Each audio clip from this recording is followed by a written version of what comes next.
Tonight, drift back to a time before time had calendar, before pyramids reached skyward, before jungle paths were carved into kingdoms. There, in the thick, humid breath of Central America, the Maya were awakening. Long before we called it Guatemala, or Yucatan, or Chiapas, the land pulsed with life. Volcanic soil cradled by ceaseless rains, wide rivers threading through limestone valleys, and forests that whispered secrets in the wind. It was here, around 2000 BCE, that the seeds of Maya life began to take root. They were not yet an empire, not yet astronomers, nor scribes, nor kings. But they were watching the stars, planting maize, telling stories by firelight. Some say the first Maya came from the highlands, others from coastal lagoons where the sun would rise from the sea. But they all carried something ancient inside them, a reverence for the earth, a hunger to understand the heavens, and a belief that time itself was sacred. The earliest villages were modest, clusters of thatched homes, built near rivers or caves. Caves, to the Maya, were not just shelter. They were portals, places where gods could speak, or where ancestors breathed just beneath the stone. They learned to shape the land, cutting terraces into hills, digging channels for water, and coaxing life from the soil. And always there was maize. Maize wasn't just food. It was a gift from the gods. In the sacred Popol Vuh, the Maya creation story, the gods made the first true humans not from clay, not from wood, but from corn. Corn was life. Corn was identity. And the planting of it became ritual, its cycles bound to the stars and the seasons.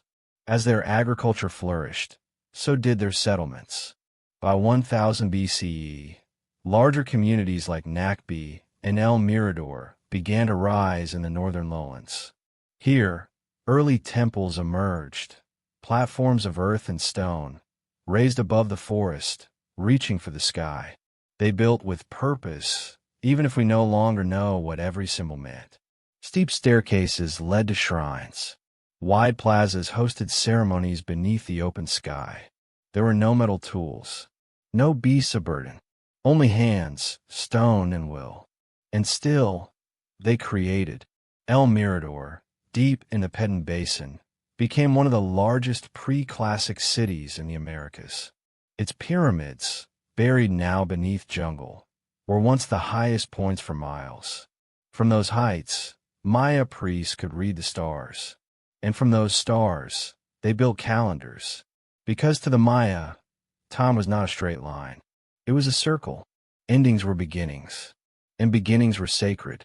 Every new fire kindled, every path cleared, every offering given was part of something greater. They believed the world had been created and destroyed many times, and that they were living in the fourth world, holding the balance between heaven, earth, and the underworld. In this early age, writing was still taking shape, carved glyphs that hinted at names, gods, and rituals, symbols etched into pottery, painted on walls, marked in stone. We may never decipher it all, but in every fragment, every faded mural or broken stele, we hear echoes of a people who knew the world was alive and watching. Their gods were not distant. They lived in rivers, in trees, in jaguars and storms. The world was filled with omens. A solar eclipse could terrify. A hummingbird's flight could bless a harvest. This was the age before kings, before conquest, before collapse. It was the dawn, a time when the Maya learned to live not just on the land, but with it, when they built not just homes, but memory, and when, long before empires rose, they looked to the stars and began to dream. So as you close your eyes tonight, imagine the first fires flickering in the dark, the scent of fresh rain on stone, the soft hush of the jungle breathing around a newborn city, the world quiet, alive, and the Maya, at the beginning, still watching the skies, still waiting to become legend. The jungle never sleeps. Even as the stars fade, the air hums with birdsong, with the breath of leaves and life.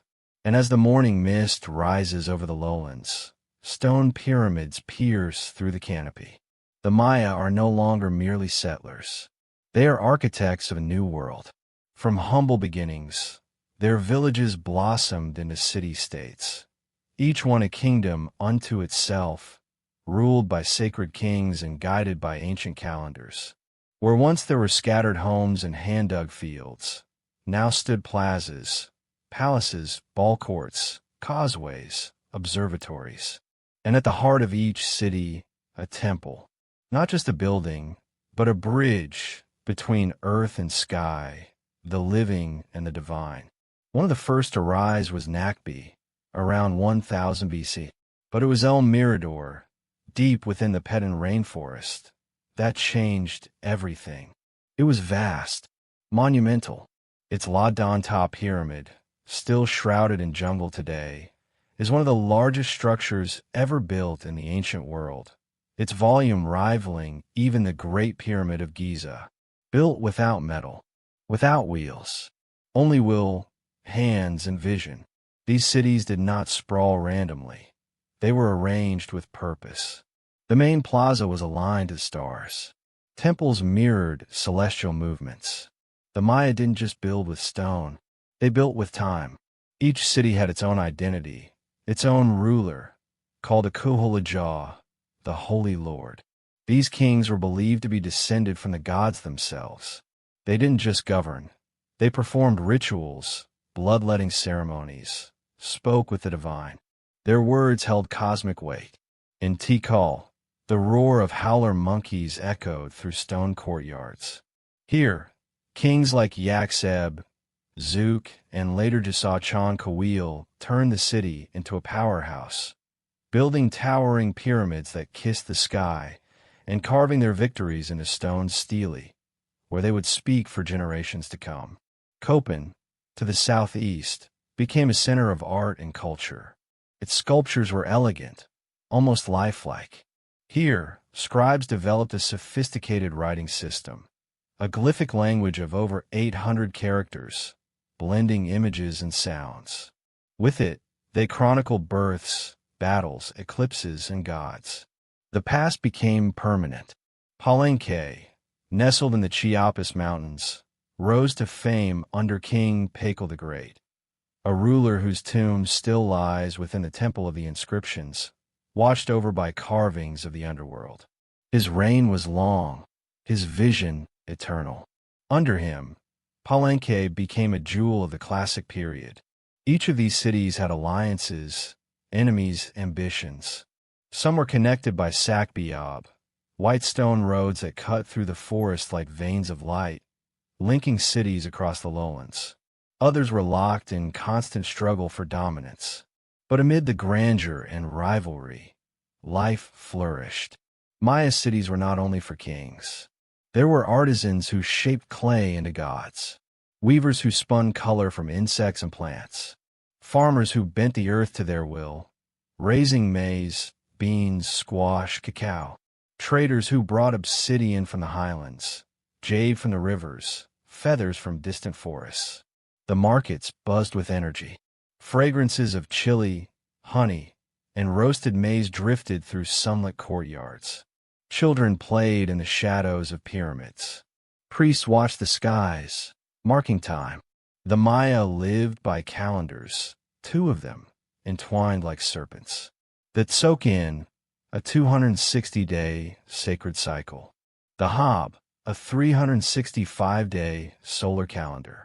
Together, they created the calendar round, a 52-year loop of fate and renewal. Every date was meaningful. Every ceremony was timed with precision. And when the cycles aligned, the cities would erupt in festivals.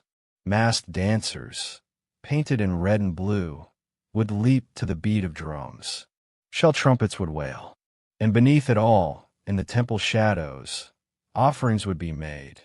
Copal incense, woven cloth, the blood of kings. Because the Maya believed the gods had given life through sacrifice, and that sacrifice must be returned. This was the rhythm of city life: growth, devotion, ritual, reign. Each city a universe, each king a link in the cosmic chain. And yet, no empire ruled them all. Unlike Rome or Persia, the Maya civilization was not one kingdom, but many. A patchwork of city-states, each rising, falling, thriving, and fading across centuries. Some would last only decades. Others would endure for hundreds of years. But all were shaped by the same pulse, of stars, of stone, of time itself. As the classic period approached, Maya cities became more than just places. They became ideas, symbols of cosmic order, echoes of sacred time. And in their temples and plazas, the people of the forest had built something eternal. So now, as your thoughts slow, and the sounds of a distant jungle fill your dreams, imagine yourself standing in the middle of Tikal at dawn, the mist curling around ancient towers, a scarlet macaw screeching overhead, and the first golden light touching stone that has stood for over 1,000 years. This is the world the Maya made, and they were only just beginning. The sun rises over Tikal, and the jungle holds its breath. This is no longer a world just waking. It is a world in bloom. From around 250 CE to 900 CE, the Maya entered their most radiant age. Historians call it the classic period, but to those who lived it, it was something more. A time of splendor, of science and spirit, of temples taller than trees, and thoughts deeper than stone. In city after city, across the lowlands and foothills, the Maya reached for perfection. Stone became sacred geometry. Glyphs bloomed across walls like living poems. And the heavens were no longer mysteries. They were maps. At the heart of this golden world was the calendar, not just a tool to mark days, but a portal to meaning. The long count calendar was born, a way of tracking history across thousands of years, counting not just time, but destiny. Dates were carved in steely, upright stones like frozen pages. Each one marked a ruler's birth, a conquest, an eclipse. Events were not random. They were written in the stars, and the Maya could read them. Their astronomy was astonishing. They tracked Venus, the morning star, across its cycle with a precision modern scientists still marvel at. They predicted solar eclipses. They built observatories, aligning windows with solstices and equinoxes. In the city of Uaxacton, a trio of temples lined up perfectly with the sun's journey through the year. Time moved like music, and the Maya knew the notes. But they weren't only stargazers. They were artists. Pottery painted with scenes of gods and feasts. Murals in jade, ochre, and black. Headdresses of quetzal feathers. Jewelry of jade so vivid it seemed to glow in the dark. Their scribes wrote with delicate brushes, their characters looping like vines. Books, called codices, were made from bark paper, folded like accordions, filled with sacred knowledge. Only a few survive today. The rest, burned by time and by conquerors. Still, what remains reveals a world of depth. Mathematics with place value and zero. Centuries before much of the world understood such things. They could calculate the orbit of planets, design pyramids with acoustic precision, and build cities that breathed with ritual. Religion wasn't separate from life. It was the rhythm behind every breath.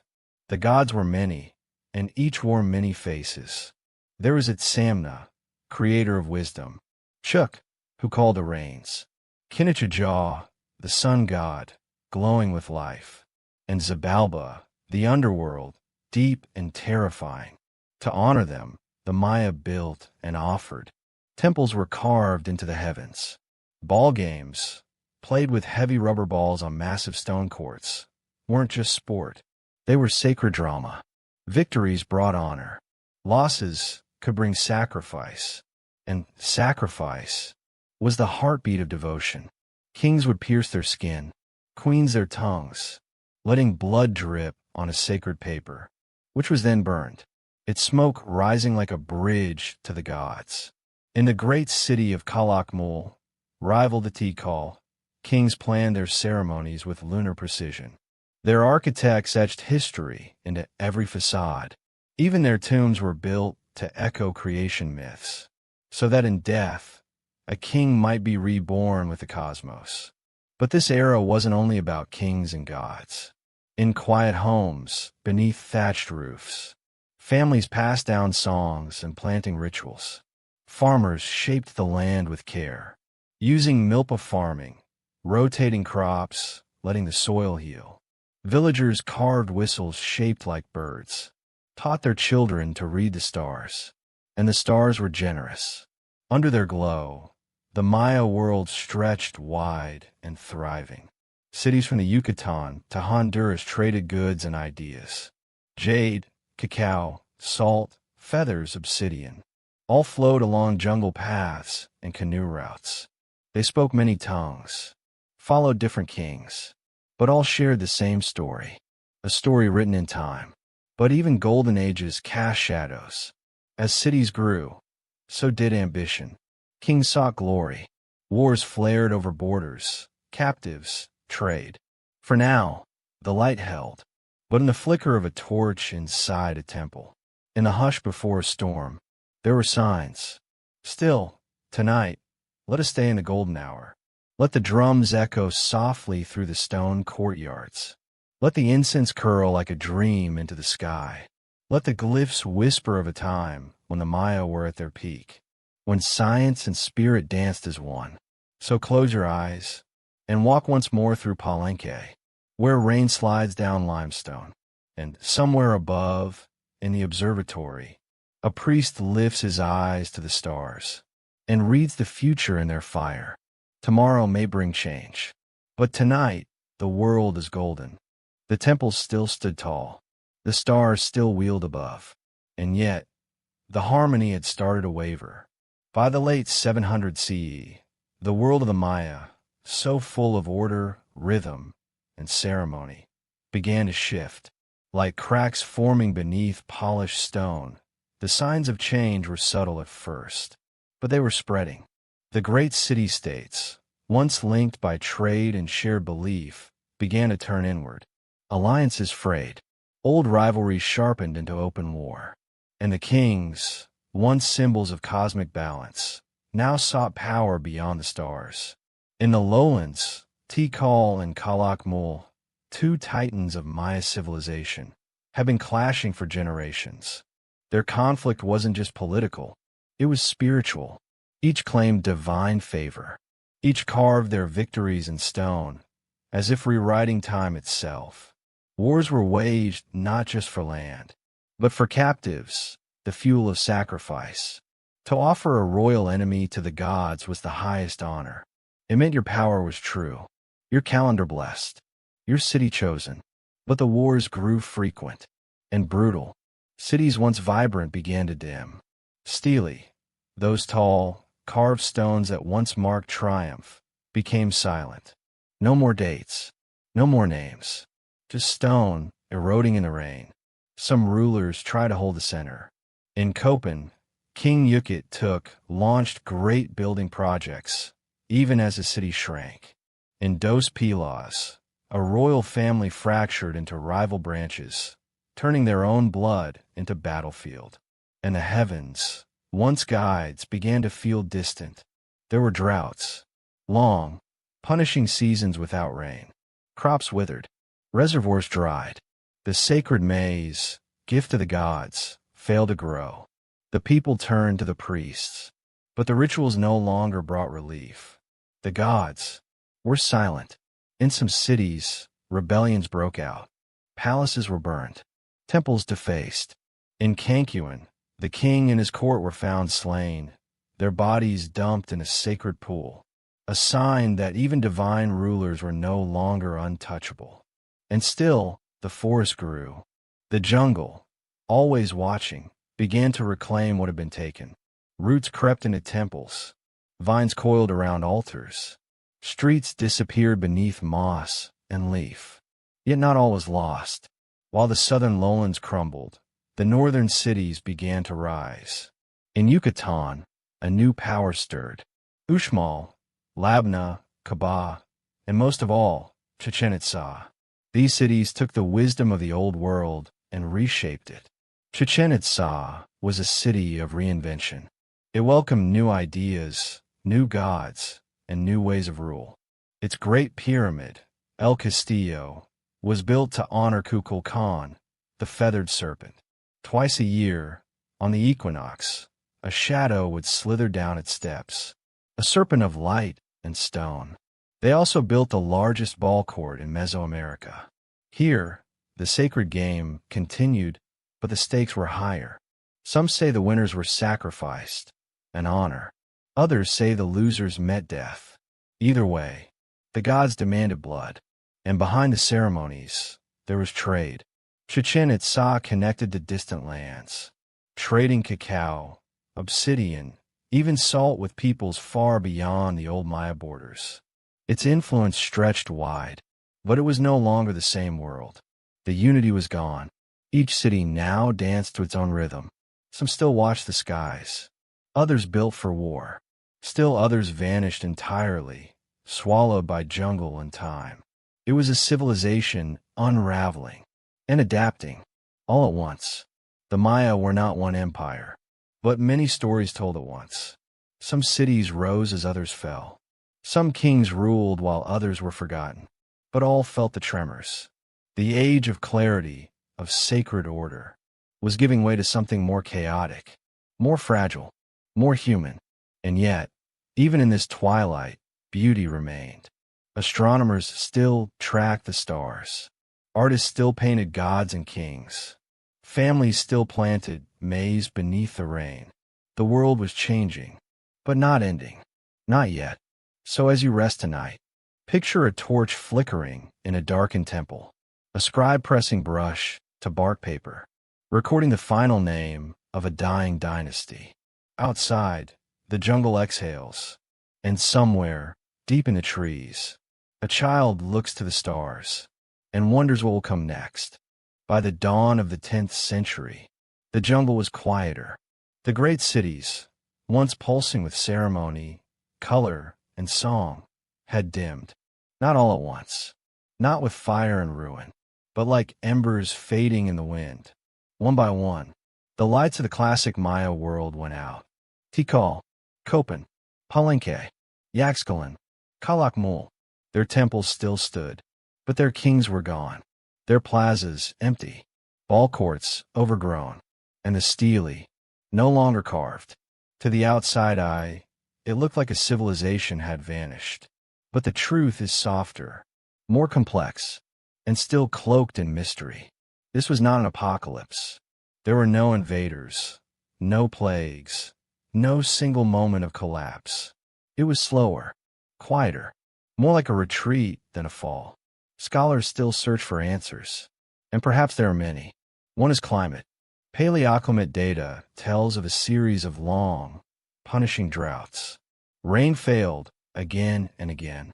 Reservoirs dried, crops withered, and for a people who depended on precise balance with nature, the shift was devastating. Another factor was warfare. As cities fought for dwindling resources, conflict intensified, royal lineages crumbled, alliances failed, and in the power vacuum, order collapsed. Still others speak of internal unrest. The people may have lost faith in the rulers, in the rituals, in the gods who once brought rain and maize, but now answered with silence. And then there is the forest itself. The jungle is patient, without care, without fire, without paths carved by feet. It begins to return. Roots split stone, vines smother steps, ceiba trees rise through temple roofs. And within a generation, an entire city can vanish beneath the leaves. That's what happened to El Mirador, once a capital of innovation. To Dos Pilas, now lost beneath moss. And even to mighty Tikal, where howler monkeys now echo louder than priests once did. But collapse is not disappearance. The Maya people did not vanish. They moved, they adapted, and they carried their knowledge with them. In the northern lowlands, cities like Uxmal and Chichen Itza continue to thrive for centuries. Far from ruins, these cities sparkled with new ideas, combining Maya tradition with outside influence. Still, even here, the shadows crept in. By the late 1100s, Chichen Itza began to fade. Its rival, Mayapan, briefly rose. But by the 1400s, it too fell. By the time Europeans arrived, the classic Maya world was long gone.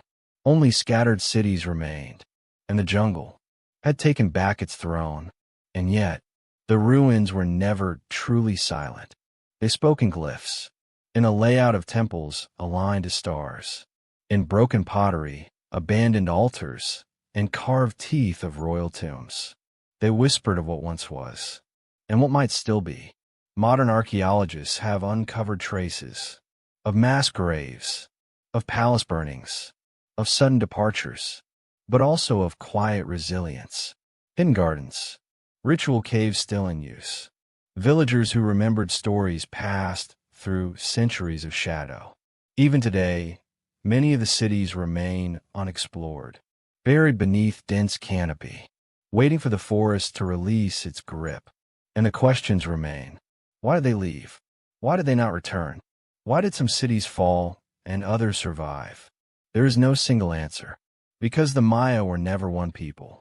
They were a constellation, connected but scattered, and like stars, some burned out quickly, while others faded slowly in a legend. So as you sleep tonight, imagine standing before a forgotten temple, its steps choked with vines, its altar broken by time.